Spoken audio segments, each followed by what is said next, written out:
You're listening to a 3CR podcast created in the studios of independent community radio station 3CR in Melbourne, Australia. For more information, go to allthews.3cr.org.au. Evil minds that plot destruction, sorcerer of death's construction, in the fields of bodies burning, as the war machine keeps turning, death and hatred to mankind, poisoning their brainwashed mind. Welcome to the Anarchist World This Week, broadcast across Australia on the National Community Radio Satellite. Listen to the Anarchist World This Week, Australia's sacred cow slaughterhouse. Listen to analysis of local, national, international events. Listen to analysis you'll never hear anywhere else.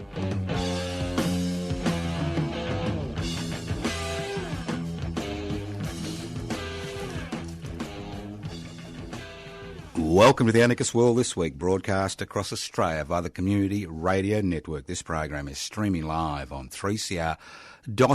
The program is podcast. You can access the podcast by going to 3cr.org.au. My name's Joseph Toscano. I'm hosting today's program. Just to those of you listeners in Melbourne, that's right, there is lunch tomorrow at La Porchetta's in Carlton. That's right, midday to 2 p.m.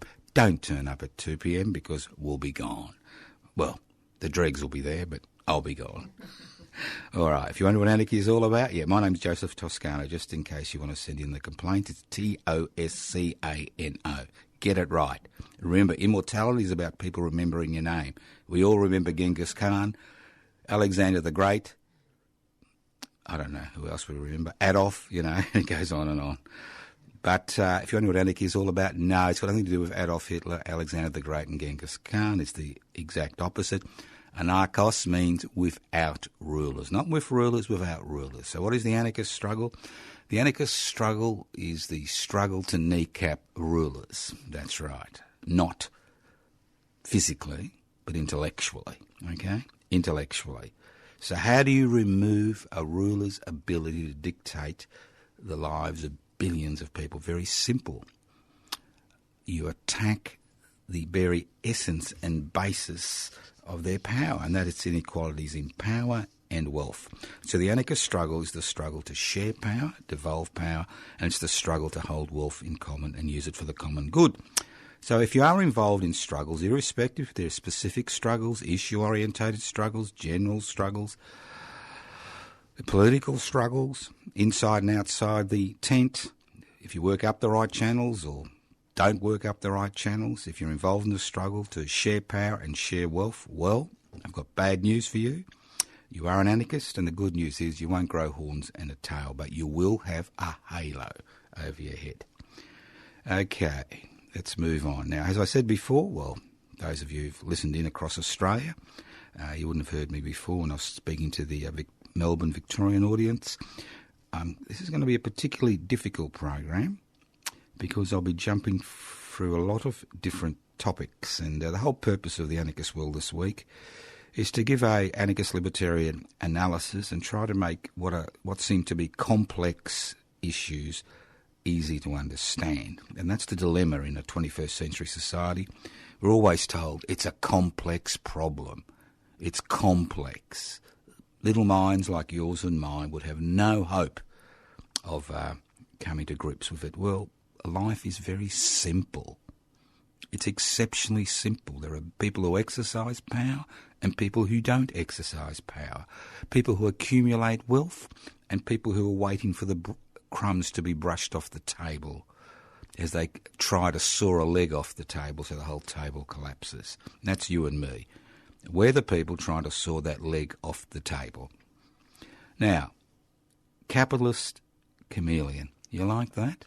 The great thing of doing a radio program like the Anarchist World This Week is you can allow, I'll tell you what I'm going to do. For every time I use the word actually, I'm going to donate a $1 to the radio fund. So if somebody can keep tabs on me, I'll be donating about $10,000 the way things are going. But capitalist chameleon, very simple, capitalist chameleon. Now, capitalism, as we keep saying, is a simple concept. It's the concept of private investment for private profit.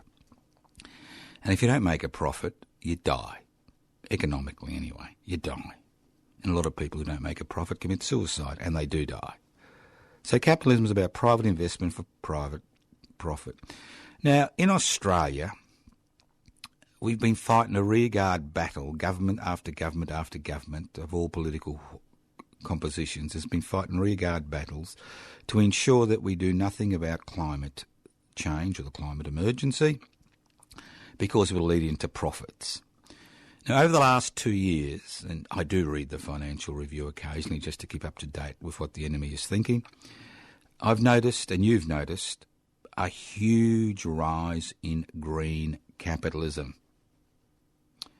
Now, private investors understand that a carbon-based economy is dead. They understand that without taxpayers' money being spent, as we see with the federal government trying to prop up the carbon-based economy, that it will disappear because there's no profit to be made.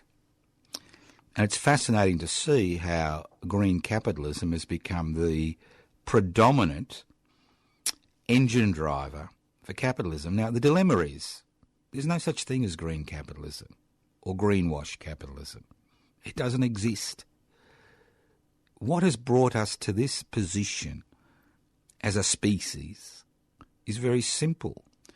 It's the fact that across the world, in every jurisdiction, in almost every nation state, in almost every corner of the universe, it's about private investment for private profit. Not by individuals competing against each other, but by large transnational corporations who dominate economic activity. And what has brought us to this point that we do have a climate emergency is the type of productive processes that have been put in place by industrial and post-industrial societies which are based on the concept of private investment for private profit. Now, I hate to say this, although Mr. Musk is, thinking about colonising the universe, let alone the moon and the galaxy, and he's already selling tickets to people to colonise the universe. The fact is, we have almost 8 billion people on the planet. We have limited resources. That's right, limited resources. We have increasing greenhouse emissions because of the productive process, and we have a system of production and a system of consumption which is based on the idea of constant expansion of the economy, whether you're expanded, as we do in Australia, by almost unlimited immigration. Obviously, it's always the right people we have here, we want in this country, not the bad people, just those who can, are trained and got skills. We don't want refugees and asylum seekers, obviously. I mean, look at government policy. So green capitalism is a chameleon, because if you've ever watched a chameleon, and I'm sure most of you haven't, because they're hard to spot in Australia, but if you ever go to a zoo and you see a poor little trapped chameleon, you'll notice that it changes colour. And it changes colour for a number of reasons. It changes colour to communicate with other chameleons, saying, "Hello, baby, I'm here." And it changes colour in order to camouflage itself against predators. And it changes colour because of changes in temperature. And it's the same with green capitalism. A chameleon is a chameleon is a chameleon, irrespective of how it changes its colour and why it changes its colour. It doesn't change its DNA. Capitalism is a productive process, it's an economic process which is destructive, totally destructive as far as the planet is concerned. And it may change its colour like a chameleon and use its 360-degree, movement of its eyes, to keep an eye on what's happening on the place. But the fact is, it is capitalism at the end of the place. And the dilemma that we have today is based on the concept of consumption for consumption's sake, production for production's sake, and a productive and consumptive cycle which is not based on the satisfaction of real human needs, but is based on the satisfaction of manufactured needs which need resources, which include the exploitation of people and the exploitation of the planet, in order to function. So keep your eye out for the capitalist chameleon, the green capitalist chameleon. It's out there, it's growing larger, but the reality is it will not be able to stop the climate emergency until we as a species begin to understand that if you want 8 to 10 to 15 billion people living on this planet, we need to change the way we live, the way we think, the way we produce things, and we need to, more importantly, we need to change this drive based on consumption and production for production's sake. You're listening to The Anarchist World This Week, broadcast across Australia via the Community Radio Network. My name is Joseph Toscano. There's a great thing about living in Australia. You know, I was born in this country, so don't tell me to go back home. Although, if my Aboriginal and Torres Strait Islander friends tell me to go back home, well, they do have a point. I am the beneficiary of their losses. But I do love this country, and I'll tell you why.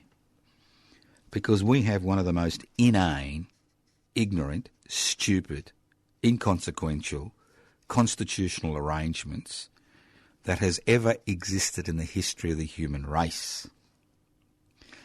Because we have a constitution which is basically a trade agreement between the states and the federal government with minimal protections for the individual against the arbitrary exercise of state power. And I'll say it again. Apart from the freedom to choose your religious belief, not the way you practice it, but your religious belief, we have minimal constitutional protections for the individual against the arbitrary exercise of state power. And in a nutshell, what that means, it's very simple. If after a little bit of fanning, a little bit of hate, the population elects a government that controls the House of Representatives and the Senate that believes 2-year-old blue-eyed children are the spawn of the devil and they need to be incarcerated for the rest of their lives, there is nothing in the Constitution which stops our government, that's right, our government, the government we elect, to impose those legal sanctions and criminalise blue-eyed 2-year-old children. Now, I know this is an extreme example, but let's look at what's been happening in this country. We now have legislation which criminalises dissent. Criminalise it, makes it a criminal offence. It's constitutional. You don't have the right to protest. That's garbage. There is no constitutional right to protest. There is no constitutional right to free association. We now have legislation which criminalises trade unions, which has, for all intentional purposes, removed the right to strike, the right to remove your labour to improve your situation. You can be fined $10,000 a day, an individual worker, for being involved in a wildcat strike. You can be jailed for up to 25 years for being involved in an occupation, and the list goes on and on. And now we have seen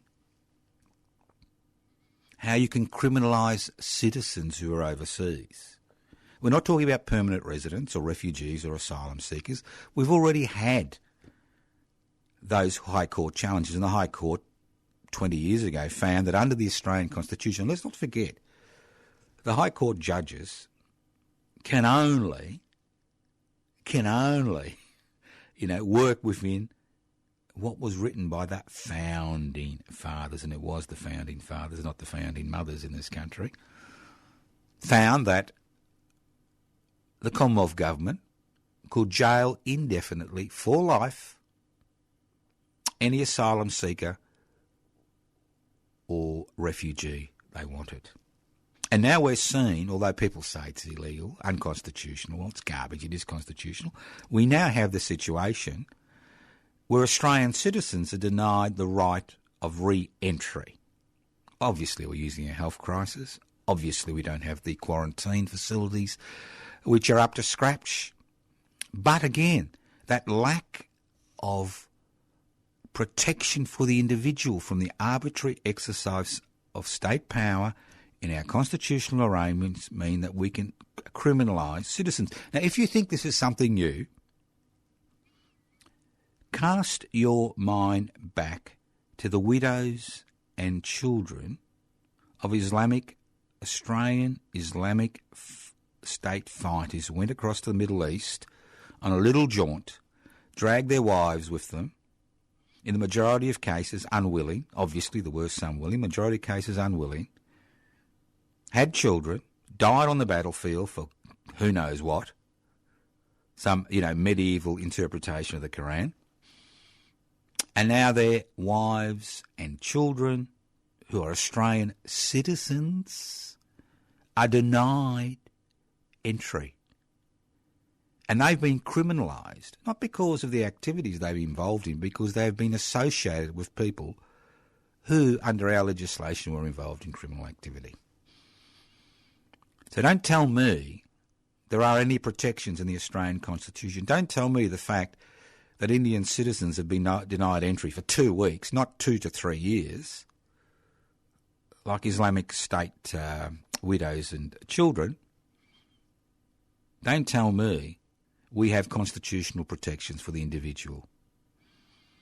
Now, tomorrow, if the Minister wishes, and that's the Minister of Home Affairs, I think, wishes, they could stop me broadcasting the Anarchist World this week. They don't these days because you and I, we're basically irrelevant.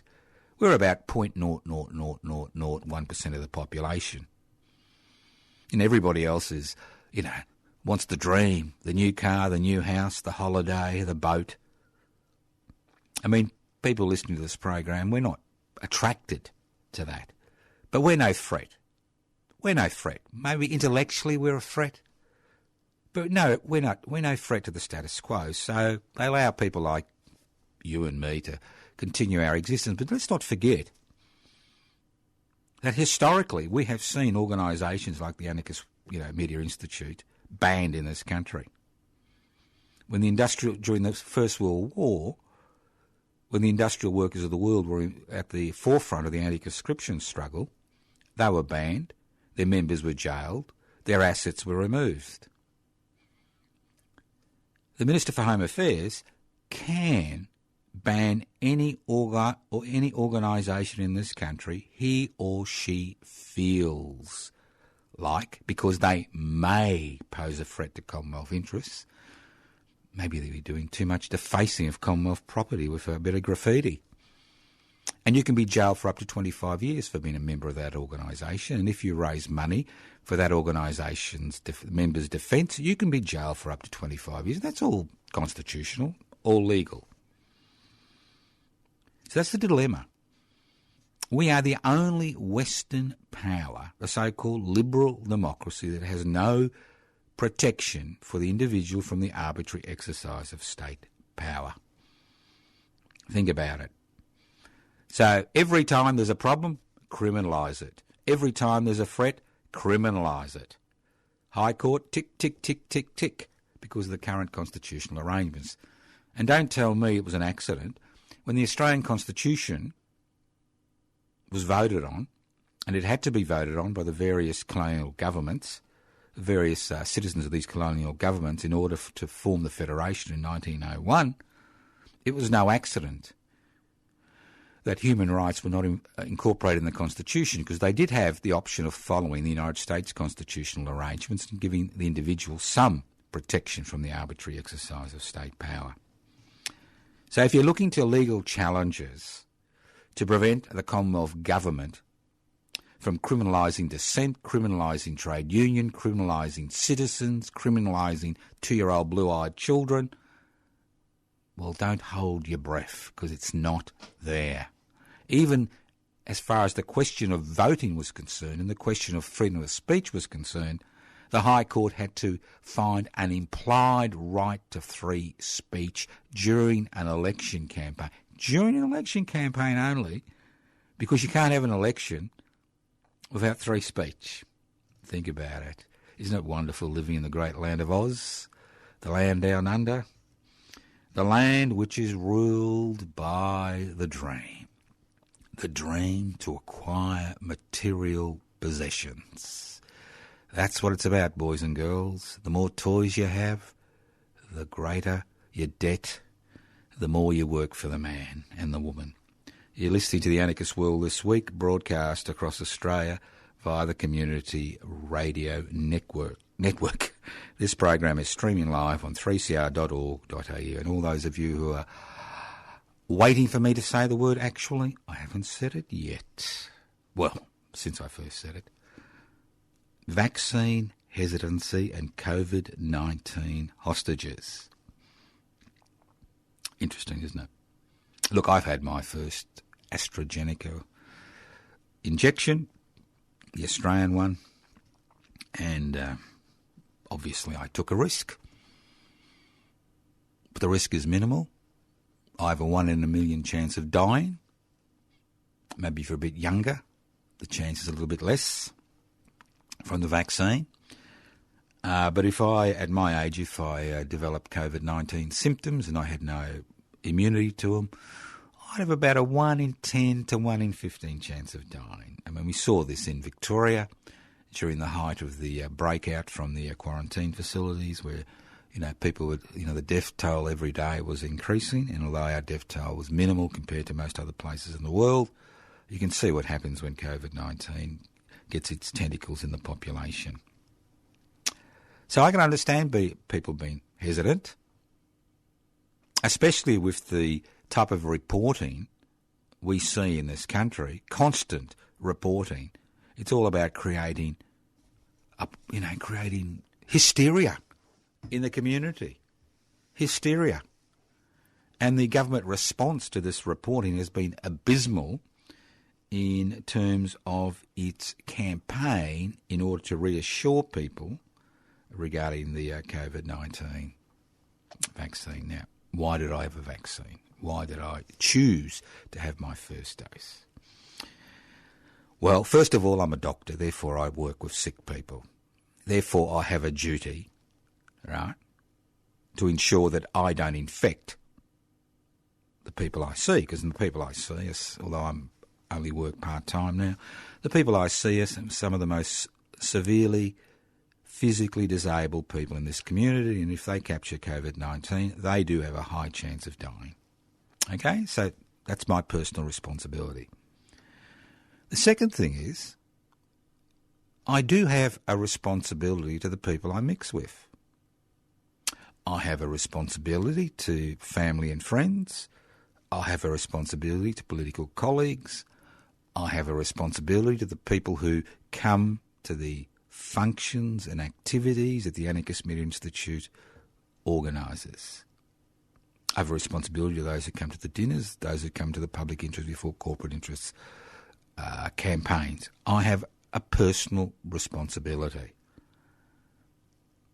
That's the second reason I've had my first AstraZeneca injection. The third reason is I'm a member of this community. I walk through this community. I meet people. I buy things. I go to restaurants. Went to one last night. So I have a responsibility to the general community. And the fact is that the more people who receive a COVID-19 injection, the greater the possibility of this country and the world returning to a normal existence. Then I have a responsibility to the world as a whole. Because I'm a citizen, I'm a human being, I'm part of the human species, although obviously some of you would deny that. But I do have a responsibility. The dilemma is, if COVID-19 goes unchecked, what we will see is a development of variants which are more contagious and more serious. If a significant section of the population has a vaccine, then the chances of resistant strains or resistant variants developing decrease, and the COVID-19 will become like the flu. I mean, people die from the flu, although they get injected, they have a flu shot. People get side effects from the flu shot, but generally we don't have the issues we see in certain countries in the world. So I made my decision to go down that pathway. Now, if I develop clots and I keel over, that's the price that's paid. Because when you take responsibility for what you're doing, there's always a price to pay. There is always a price to pay. If I decide to cross a busy highway with my eyes closed, well, there will be a bad price to pay. That's why I keep my eyes open and, cross when I think it's safe. I mean, I could be sitting in this studio talking to you now, and a meteorite could come through the roof, or more likely a drone, and that's the end of me. It's a risk we all take when we wake up. We could fall out of bed, fall over, break a hip, die. It goes on and on. So if you're hesitant about the COVID-19 injection, think about it. Think about your responsibility, not just to yourself, but the people around you. And that's what makes us part of the human society, a human community. Because human beings ultimately are social animals. We're social animals. That's what has allowed us to develop as the alpha species on the planet. Because we're social animals, because we cooperate, we work together. I mean, anarchism is about mutual aid, cooperation, working together. So, ball's in your court. If you're hesitant, think about it. Hostages. Now, when I spoke before, and this is the fascinating thing about the COVID-19 vaccines which are available in the general community, because currently there is a shortage of vaccines in the developing world. Huge shortage, as we've seen in India. Not just a shortage of hospital beds, medical staff, oxygen, but vaccines, because it's vaccines which will prevent the disaster that is unfolding before our eyes in India and other parts of the world. And that is the fact that COVID-19 vaccines are private property. They haven't been developed in the majority of cases by governments. This is in the West. They have been developed by private corporations which have intellectual property rights over that vaccine for the next 25 years. So that means that there is a shortage because a lot of places can't afford them. A lot of manufacturing facilities are not up to scratch because of the numbers of vaccines that are needed. And the intellectual property rights prevents other laboratories and vaccine production centres from producing COVID-19 vaccines. And that's the problem. So if we want to overcome this potential disaster, we need as a population to demand that those intellectual property rights are rescinded from vaccine makers. And then people put their hands up in the air in horror and say, oh, Joe, that means the private sector will never again invest any money in developing new drugs and new vaccines. Why do we need to rely on the private sector? Why do we need to rely on a private investment for private profit sector to provide essential services, infrastructure, vaccines? And if those corporations, which have gone to all the hassle of developing the current vaccines, say, we're going to lose money, well, you just buy them out. National governments create money out of thin air, as we saw recently with the COVID-19 economic disaster. You buy the intellectual property rights. To go on a totally different tangent, it reminds me of the Aboriginal flag here in Australia. The Torres Strait Islander flag is a flag which was chosen after a competition in the Torres Strait. So it belongs to everybody. Anybody can use it. The Aboriginal flag belongs to an individual who has property rights over that flag, who makes money from that flag. Now the Aboriginal flag, like the Australian flag and the Torres Strait Islander flags, are official Australian flags. They have the imprimatur, the stamp. These are official flags which represent this country. Why can't the federal government buy the intellectual property rights from the individual to ensure that the Aboriginal flag becomes a flag which can be used by everybody without the hassle of paying royalties for using the flag? Think about it. It's the same with the COVID-19 hostages we now have in the developing world. Because with intellectual property rights, put the profits of the company which developed the vaccine or a medication before the health needs of billions of people. So who's in charge? Is the government of the day, as Mr Morrison likes to say, and the rest of them like to say, in charge of what happens in this country and around the world, various governments? Or is the private sector in charge of what actually happens? I used the word actually twice now. There you go, that's $2 for the radiothon on June the 16th. I have to stop doing that. But think about it. Think about it. Intellectual property rights. Obviously, people who develop something do have a right to some compensation. But do they have the right to hold the world hostage? Do they have that right? Does the individual owner of the Aboriginal flag have the right to use a flag which is now a national flag, have the right to prevent people using that flag? Think about it. You're listening to The Anarchist World This Week, broadcast across Australia via the Community Radio Network. This program is streaming live on 3cr.org.au. That's 3cr.org.au.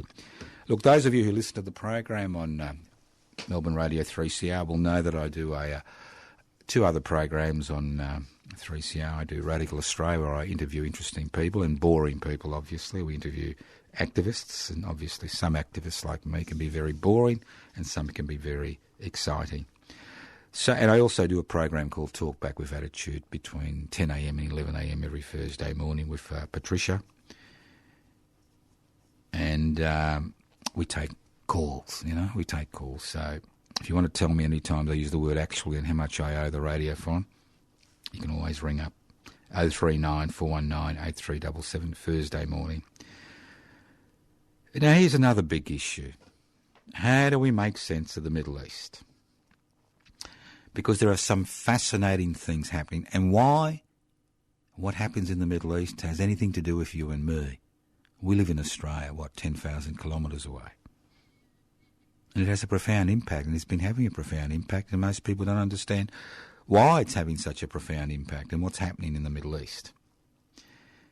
Now, let's look at the Middle East. Everybody knows about Israel. It was formed, 1949? Palestinians have become aliens in their own land, like Aboriginal and Torres Strait Islanders in Australia. We all know that. But what do we know about what's happening outside Israel? Because the Middle East is a big place. It's over 20 countries. Because most of the flashpoints, which have been occurring to date, but which are kind of receding, because I'll talk about other flashpoints in a minute, happen in the Middle East? Well, the Middle East is basically divided between three types of governments. You've got feudal monarchies, like the House of Saudi, which rules the Arabian Peninsula, like in Qatar, Dubai, the Emirates, Jordan, Oman. These are feudal, Bahrain, these are feudal monarchies. Nasty, feudal, hereditary monarchies. And the king of the nasties, as far as the feudal monarchies are concerned, is the House of Saudi, which rules the Arabian Peninsula. I never use the word Saudi Arabia anymore because it's not the property. The Arabian Peninsula is not the property of the Saudi family, who was given that right by the English colonisers when they evacuated the Middle East. But the Arabian Peninsula is the property of the people who live on the Arabian Peninsula, not one particular family, which has total control over its citizens and guest workers. And I want to talk about the House of Saudi as we go through this point. Then we have military dictatorships or dictatorships. Now, when the feudal monarchies were overthrown, mainly by the Ba'ath Party, which has a socialist agenda, we saw authoritarian one-party states grow up in that region. States like Syria, Iraq, to name a few. One-party states, strong one-party states, which had a secular bent. Then we have democracies like Lebanon, and Tunisia. Parliamentary democracies, and there's always different types of power arrangements in those countries and always frictions. But then we have the theocracies. And when the revolution occurred in 1979, when the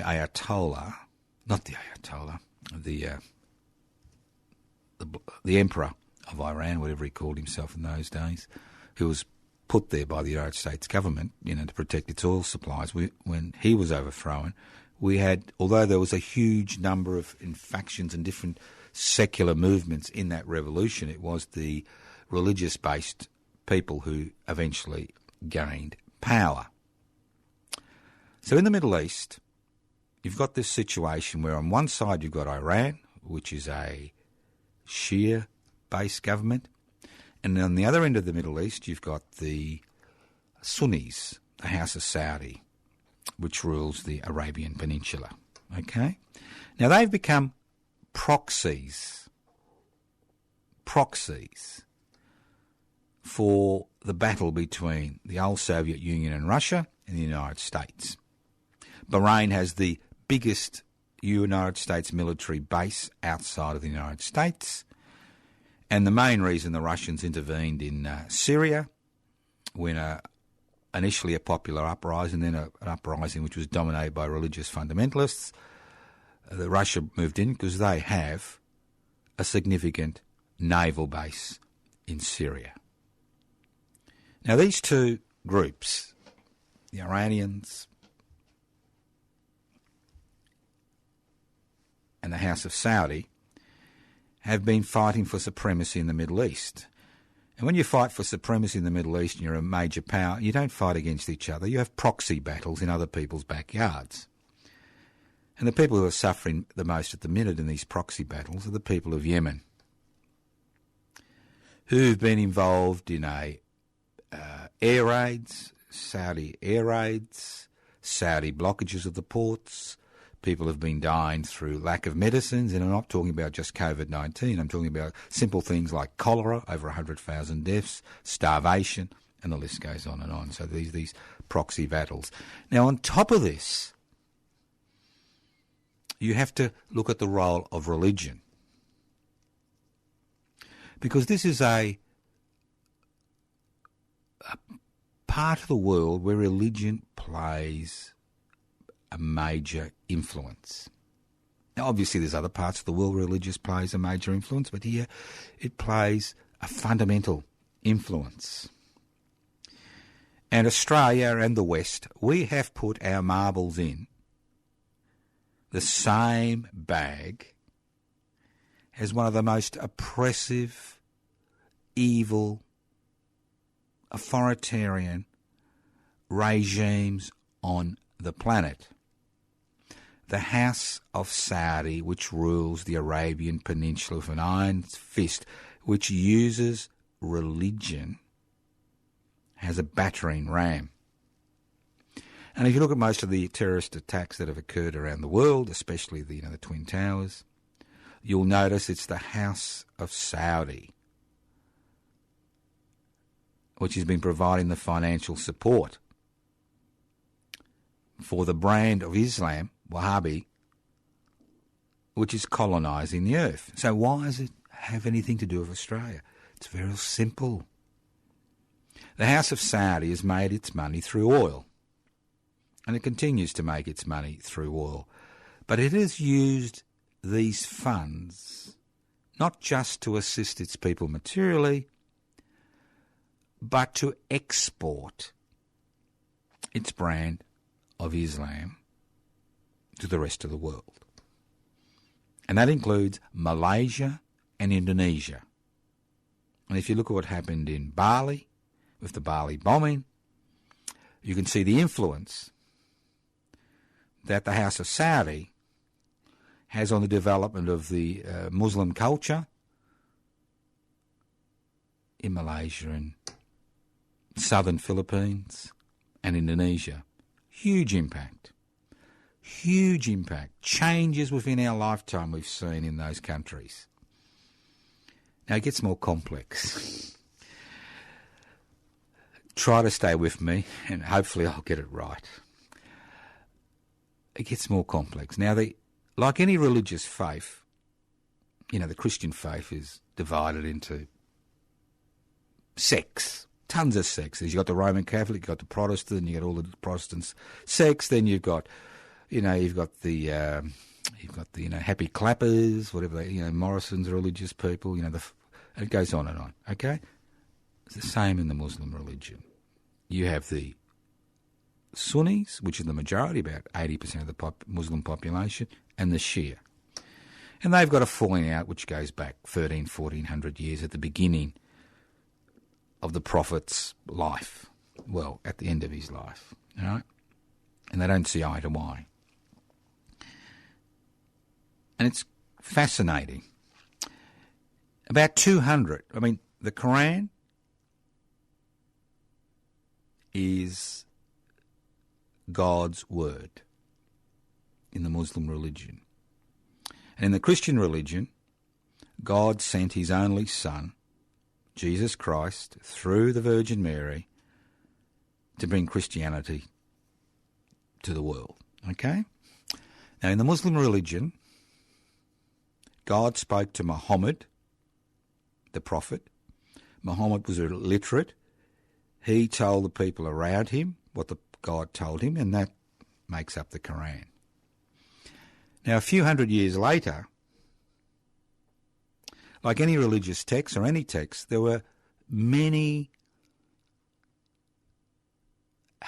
limitations, the many variations of how the Quran was interpreted by different people. Because unlike the Roman Catholic Church, Islam, or Sunni Islam, like the Christian Protestant religion, is a fractured belief system. And different imams look at the Quran in different ways. Now, about 200 years after the death of Muhammad,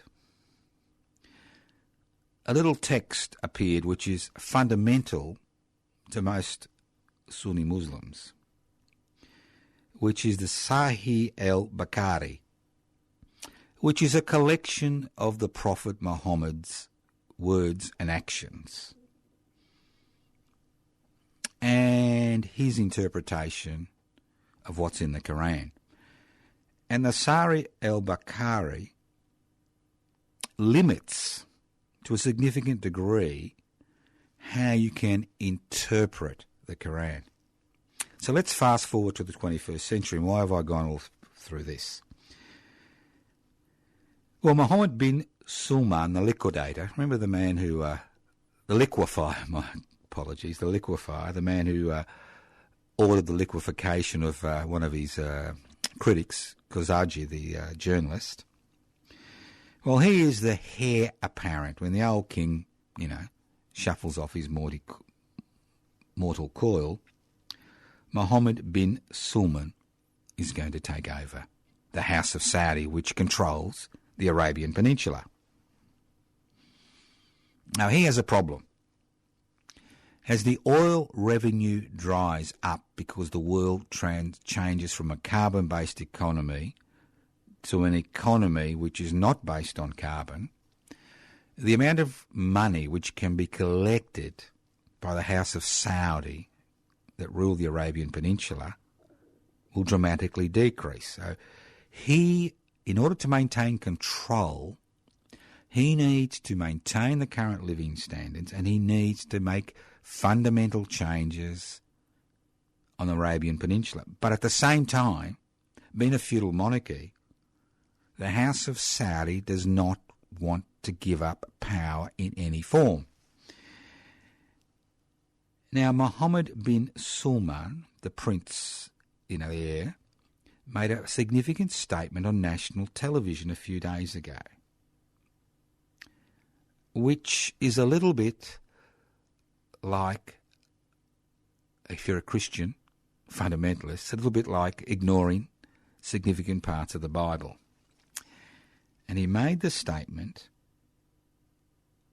that as far as the religion is concerned, the sayings of the Prophet Muhammad are not important. All that is important is what's in the Quran. And what he's done over the last few years is not just jail political opponents, as we saw with the doctor, the Australian doctor who's been extradited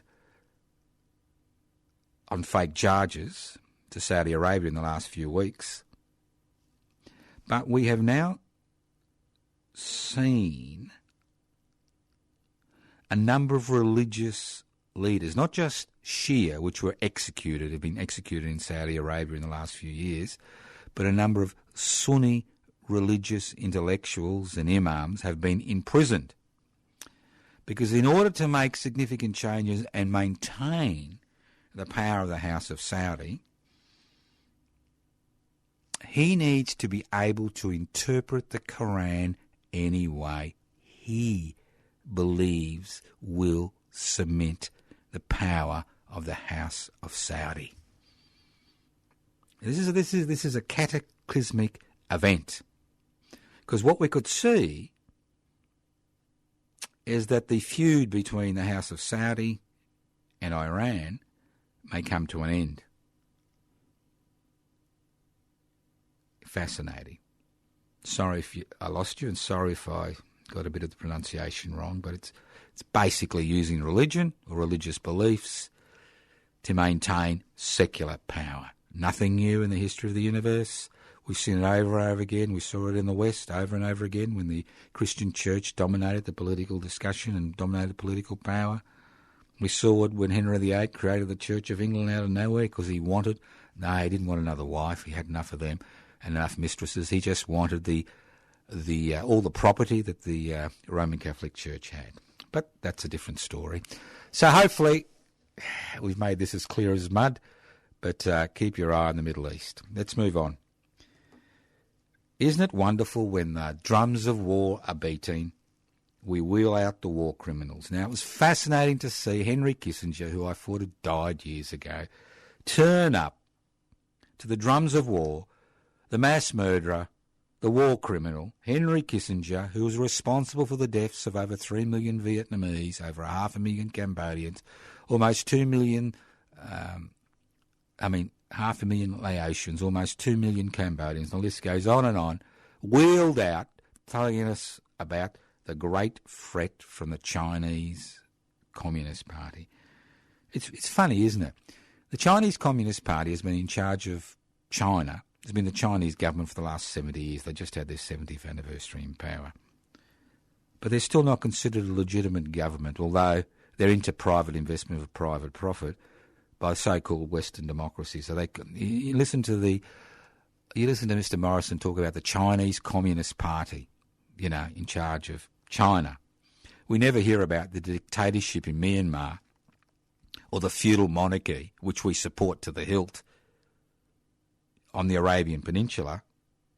We don't hear about that. We hear about all the excesses of the Chinese Communist Party. I have no problem. I agree. I'm not a communist, never been a communist, don't want centralised power. I'm interested in decentralisation. As an anarchist, it's about decentralisation, sharing power, not centralising power and wealth. But it does make me sick when we're beating the drums of war and have gone out on a limb. That's right, we've gone out on a limb for the sake of our US masters. We've gone out on a limb beating the drums of war, following the Pied Piper, Henry Kissinger, the war criminal, beefing up our military, thinking that somehow we're going to be able to win some type of, spurious battle. Just extraordinary. Just extraordinary. I said to a woman yesterday who's got 3 sons, I said, oh, isn't it nice you've got 3 sons? They can all be sacrificed in the coming, drums of war. She was horrified. Horrified, because I don't think a lot of people understand where this leads. And to compound matters, and this is what really, really highlights how ignorant and stupid this government is, the federal government, how ignorant and stupid they are. Now, in this little forthcoming battle, the forthcoming end of the world, the forthcoming battle as we rehash the Cold War, is that you need allies, okay? You can't rely on the United States of America. You need allies. We are part of Asia. So we have been putting out feelers to the Hindu nationalists who run the Indian government. Because obviously being Hindu nationalists, they don't like Muslim-based governments, okay? Because they've got their own significant Muslim population. So what do? India's supposed to be the great ally, Japan, South Korea, India, the great ally to protect us against the yellow hordes which are going to stream down and steal all the iron ore, okay? So what do? We ban Indians who are Australian citizens from coming back to this country. We do a Trump. We put a finger in a potential ally's eyes, expecting that they will forgive us later on.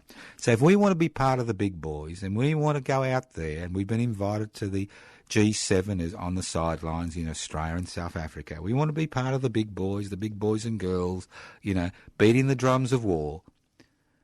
It's about time that we learnt that the few allies we may have shouldn't be upset. I mean, every day we go out further and further on a limb which puts us at the front line of war. In the past, our geographical isolation protected us, protected our citizens and residents and the people of this country from the worst excesses of war.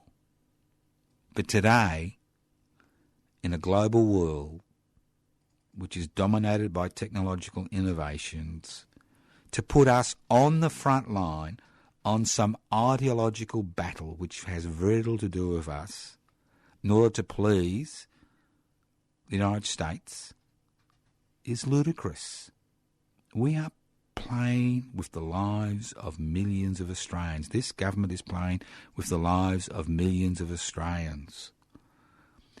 I could understand if we had 600 nuclear bombs and 20 aircraft carriers and, 200 million people, maybe we could beat our chest, but we don't.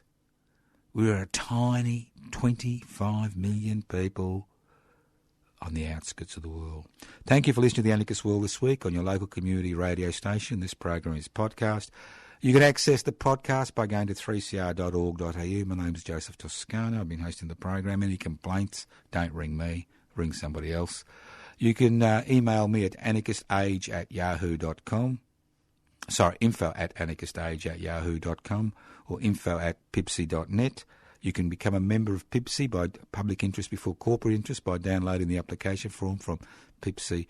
pibci.net, YouTube channel, Public Interest Before Corporate Interest, Facebook page, Toscana for the Public, Joseph Toscana, and it goes on and on and on and on and on. You can always leave messages on 0439 395 489, 0439 395 489, and you can always write to us at Post Office Box 20, Parkville 3052. Listen in to the Anarchist World this week, next week on your local community radio station. Blood destruction,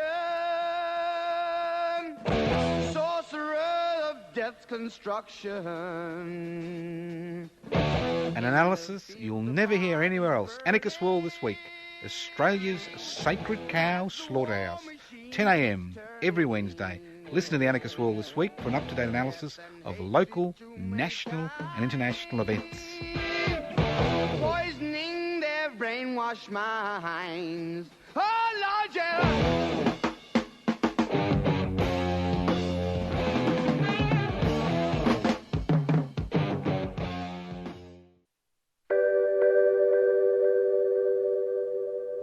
So it's up to us, the people. We need a treaty in this country. We need the end to the war in this country. And the only way we can do that is through a peace treaty. Not the one you see in Victoria, not the one you see in Queensland, not the one you see in the Northern Territory, because they talk treaty and still lock our people up. They still kill our people. They still desecrate our land and our water. A treaty means peace. A treaty means equality. And a treaty means justice. Thank you.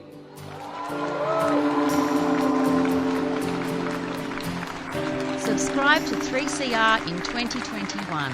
Feed Radical Radio. Subscribe today. Go to 3cr.org.au/subscribe or call the station on 94198377.